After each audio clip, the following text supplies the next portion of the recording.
Welcome to NWA. Now, this is a combination of Power and USA. Now, I gotta say this ahead of time. There's been a lot of noise lately. There's some music being played. So if you hear music in the background, there's nothing I can do about that. If you want this review now, as quickly as it's gonna be uploaded, you're gonna have to hear music. So it's gonna probably happen. Now, let's go through Power. Was it a good episode? It was okay. There was some good development done for the NWA, the road trip. So this kind of goes along with it. First thing we got was an interview with Mike Knox and pretty much the champion of champions, Trevor Murdoch isn't like champion of champions, but I'm trying to make him sound like it. He deserves it. Why not? Mike Knox is getting a shot at the title, which happens at the end of the show. And he pretty much does show respect to Murdoch, but he makes it clear, you got a problem because you're too damn naive, and I'm going to teach you. That's not so bad. It's okay. It's simple. It's basic. It's to the point. Now, we had a match between, when it comes to the ill-begotten, and you see Freeman last week paying off the fixers to give them the win in that match, it's obvious he's going to turn heel, but it's a question of not Captain Yuta. It's the question of the guy in between. Is he going to go with Freeman or is he going to stay with the captain? The match itself was fine. Velvet Sky loves Dirty Dango's hips. That's how it is. Saying that the Dirty Sexy Dogs winning is fine. But what does it really give the Dirty Sexy Dogs? I find the Dirty Sexy Dogs more entertaining than the Ill-Begotten. That's the truth. So what are they going to do with the Ill-Begotten? And what are they going to do with the Dirty Sexy Dogs, who I truly believe should be more spotlighted? I'm just saying. The weirdest match was Sal versus Sion. A no DQ match, but you still got to have the pin or submission in the ring. Now, the Sinister Minister and Judas was at ringside because Sal's still begging Daddy to take him and claim him as his own son because he wants to be nuts. I don't know how far they're going to go with Sal, but I got to admit this. Sal is way more entertaining as he is now. He just is. He's way more entertaining, trying to be freaking nuts. He went to the ring, and I believe I got a shot of him in the ring. This is one of the few shots I'm going to do. No, you know what? No shots. I want to get this up and loaded so you guys can get great content. I still love doing images, but let's get this out of here. And seeing with only one boot shows that he's lost his damn mind. In the end, he lost because you pretty much have Sion putting a rock hammer, because it'll have a little, examining rock hammer, because it has that type of flat head on one side and a sharp point at the other, and supposedly stuck it into Sal's eye, and he had to quit. Sal had to just give up. He didn't say, I quit. He just had to give up. They just stopped it. Well, not stopped it. He did give up. He didn't tap. He just gave up. The question is going to be, what's going to happen to Sal now? What is the Sinister Minister and Judas going to do? Now, Mike Knox versus a Trevor Murdoch. I know there's a lot more in between. I'll get that in a moment.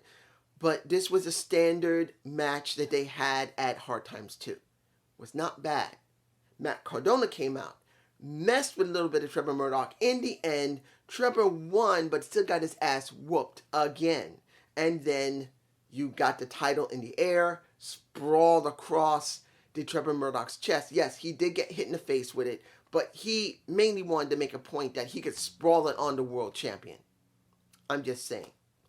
Now, these segments in the back, which is supposed to really be the meat and potatoes next to the wrestling, was not bad. Kiera Hogan talking to May about how she has grown a lot and is so happy that she had the opportunity not once but twice to go up against Mickie James because she's her idol. She never expected to actually meet her, let alone wrestle her twice.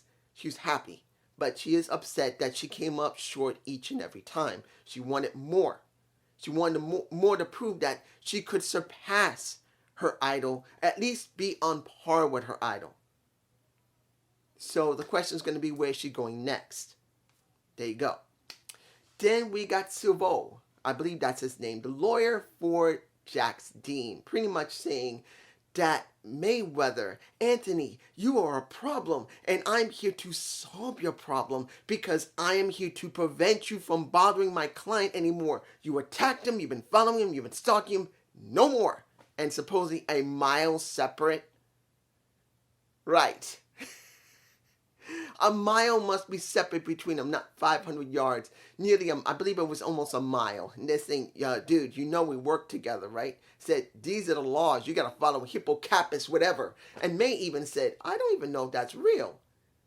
And he pulls down the shades. I'm just saying that you wonder where they're going to go with this. Sooner or later, Billy is going to get involved in this. And they're going to have some type of resolving of this. Because it can't keep going on forever. Now, we got two more things to talk about before we get to USA. The first one is about Team War. Supposedly, there's I could be wrong about the numbers. 24 people, 8 teams. In the end, whoever wins on their team gets 30 grand. And they did some video packages of people who are going to be on the teams that are going to be set up for Team War, which really kind of feels like where they're going with this. Is it going to be like war games? And I don't think it will be. It's just going to be 8 teams going against each other trying to get 30 grand that they're going to split between each other. I don't know how they're going to structure this. Is it going to be similar to the tournament for the Junior Heavyweight Championship or something else? Are they going to do like a gauntlet? I know it's Team War, but are they going to try something different or just going to go by the numbers? I'm just saying, you guys, tell me below. And then finally, we got my baby, my Marsha Markovich. Then you got a genocide. Then you got Paula Blaze, who looking in black, very beautiful. I'm not gonna lie, she's an extremely curvy woman, not as curvy as Marsha, because Marsha's very thick, curvy. And you got Paula Blaze, who's very tall, curvy. There is a difference. But in the end, you got Terrence Terrell bringing them all together along with May. And it's been made very clear that Paula wants to destroy a Marsha. But ain't going to happen because Genocide decided she wanted to do it and she did not take that well. So the question is going to be what's going to happen with them match. And I believe it's next week where Genocide's going up against Marsha, and I'm sure Paula Blaze is going to be at ringside along with a Terrence Terrell. Will she interfere in the match? Will she piss off a Genocide, or will she help Genocide to win the match? I'm just saying. That is the end of Power. Was it a good episode? It wasn't bad. It was cool. I didn't have a problem with it.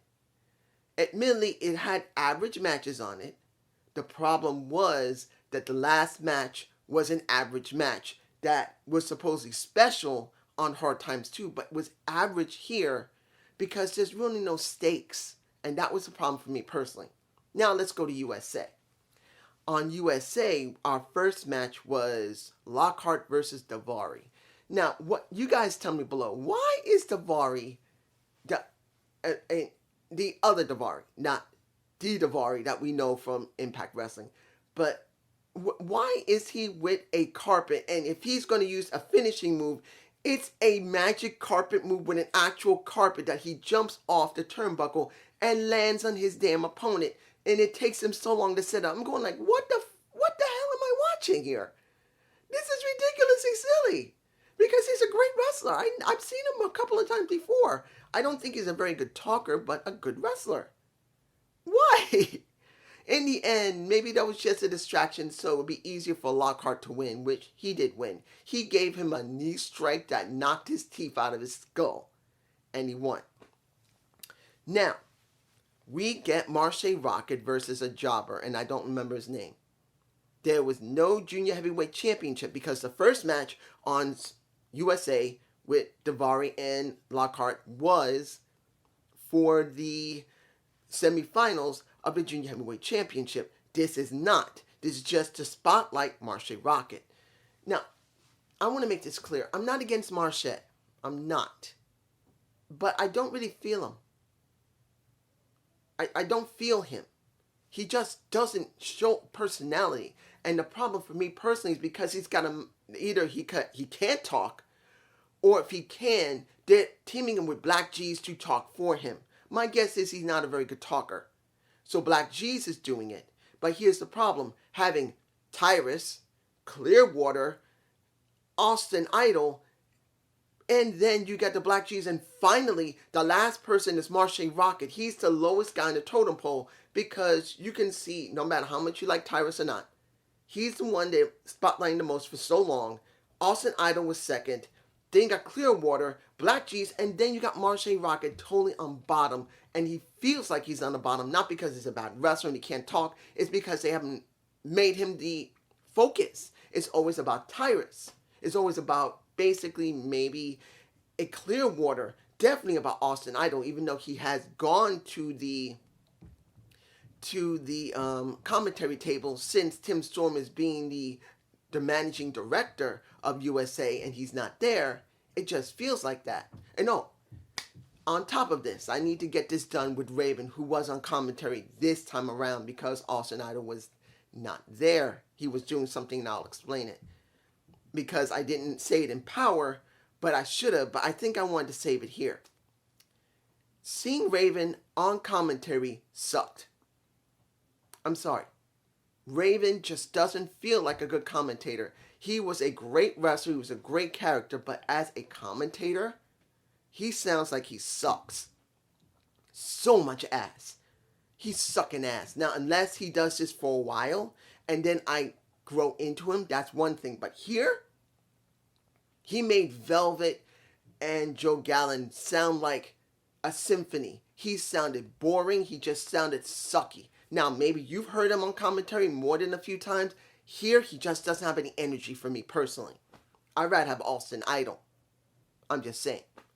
Now, also, I wanted to say about what happened with Austin Idol. When the match happened with the no DQ in Power, and you see him go to Scion, you wonder what the hell's going on. Is Scion the grandson of Austin Idol?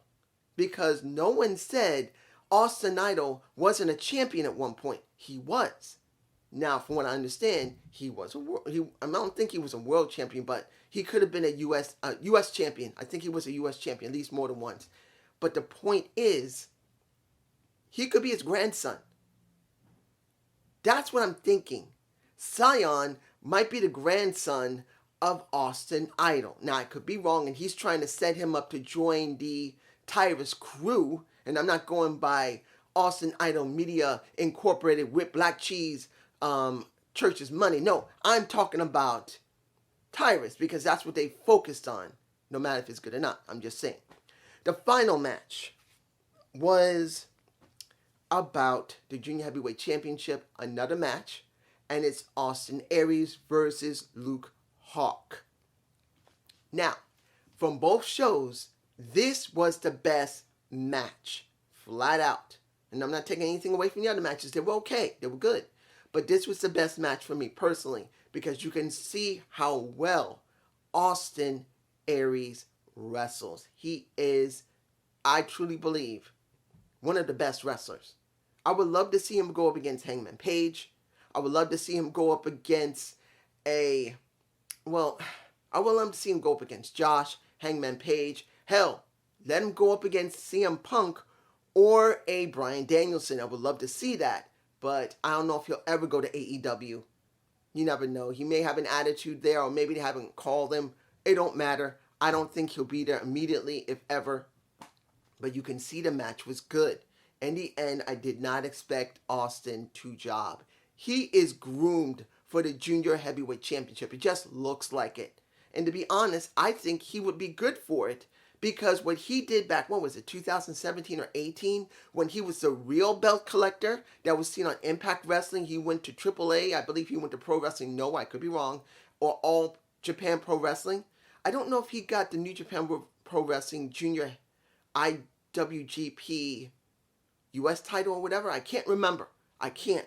I'm probably wrong, but he had about 4 belts from 4 different promotions before he came back to Impact and tried to get the X Division next and the world title. I'm just saying. Let's put this in perspective. Were these shows good? Was Power and USA good? Yeah, it was alright. I didn't mind either one of them. They were fine. Now, I do wish that we had something more, but since they are doing Road Trip, we should get some better content from that. And they are going to be doing their pay-per-view on, is it a pay-per-view? I think on the 12th, coming this month. So, hopefully, it will give us more traction. Now, there's one last thing I want to talk about before I end this, and I need to say this. One of my subscribers, I believe his name is, I always mess up on names, everybody, Extreme Deeb. I don't know if you're a guy or girl. If you're a guy, how you doing, dude? If you're a girl, why don't you tell me, because I'll love you to death. But either way, this is a nice subscriber. He always says a lot of respectful things to me. And he or she told me, I believe it's a he, I do believe it's a he, that the video I did, my Gump report, talking about not just the Chaos and Royal Rumble, but also the ratings for Impact Wrestling, I got more than a few comments on that video saying, look, Impact Wrestling's now going on, on YouTube Sports Plus. Is it on their package? And I said, what does that mean? Do they have a reach? Do they have a large number of people? Will that give Impact something? Because it's not just getting paid, it's about getting more recognition to the American market. Because one of the problems they have is that they're not really getting anywhere marketable. And everyone is saying, look, why? I don't understand why you're being like this. They just got increasing on numbers as long as someone sees it. No, it doesn't work that way. And I told this to one of my subscribers where I was talking about ratings. He says, oh, ratings, you're still talking about these damn old 90s type of ratings? This is the 2020, this is the 2000s.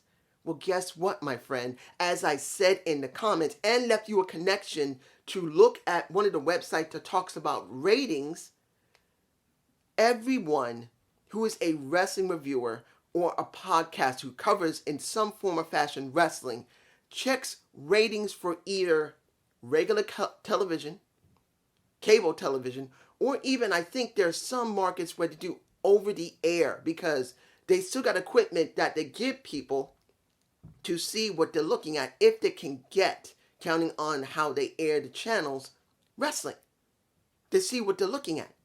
And the most important thing about ratings, streaming services. How the hell are you going to know that they're popular? Streaming services needs ratings. Now, some services actually do post what people watch a lot of. Others do not. And that's one of the major problems we currently have with internet media and television online. Because we're talking about over-the-air television that started in the 1950s, that transitioned mainly over to cable, a coaxial cable, and then has transitioned directly, a large chunk of it, to the net. And one of the ways people found out if whatever you like or not was back in the 50s, 60s, 70s, and early 80s, they would receive fan mail before they actually managed to set up the Nielsen ratings with the boxes back in the 1970s. Before that, they had to question people by sending surveys or people mailing stuff in. That was the only way to do it.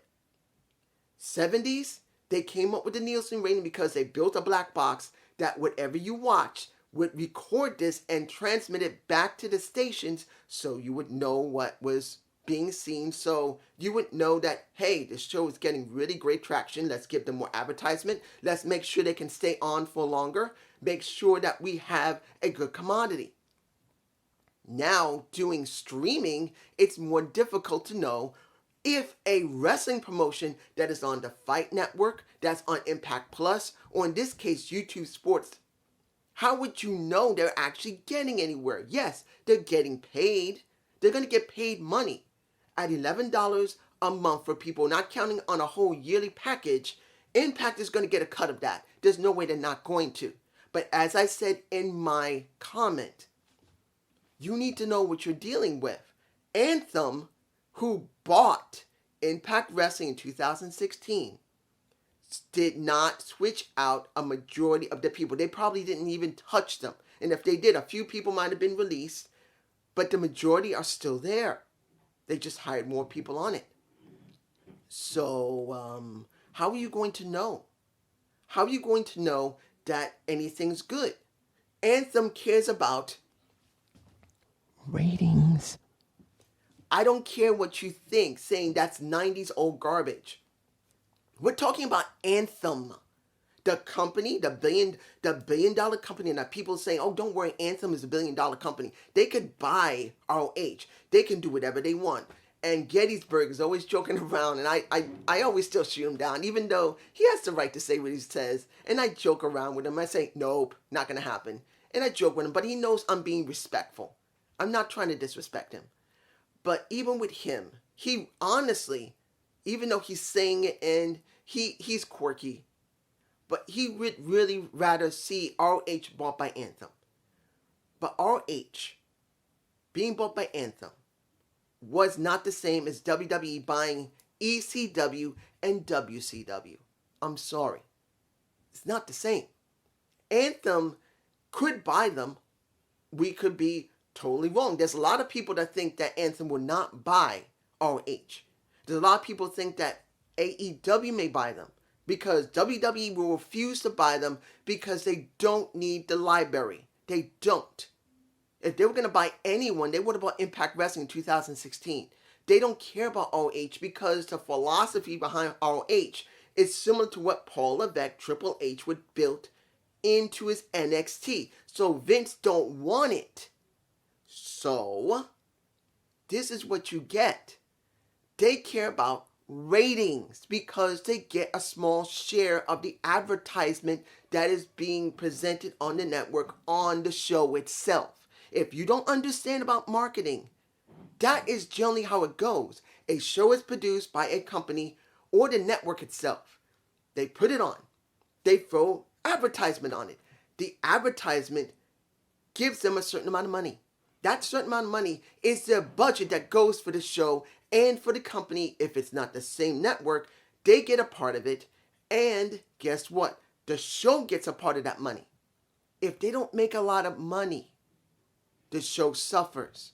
The company or the original network that came up with it will begin to cut back their budget. If you don't think that Impact will get their budget cut, you got another fucking thing coming because they will get the budget cut. Now, mind you, by diversing the way they have, going on not just Fight TV, they have their own Impact Plus, they have their own YouTube channel which gives the insiders, and now YouTube Sports. That's very good. But if all together still doesn't give them good market share for the American market and doesn't give them a huge amount of money to give also back to Anthem, because remember, a part of whatever they make goes back to Anthem. And that is what you do not get. Anthem makes money, but also gets money from the companies they own, including Impact Wrestling.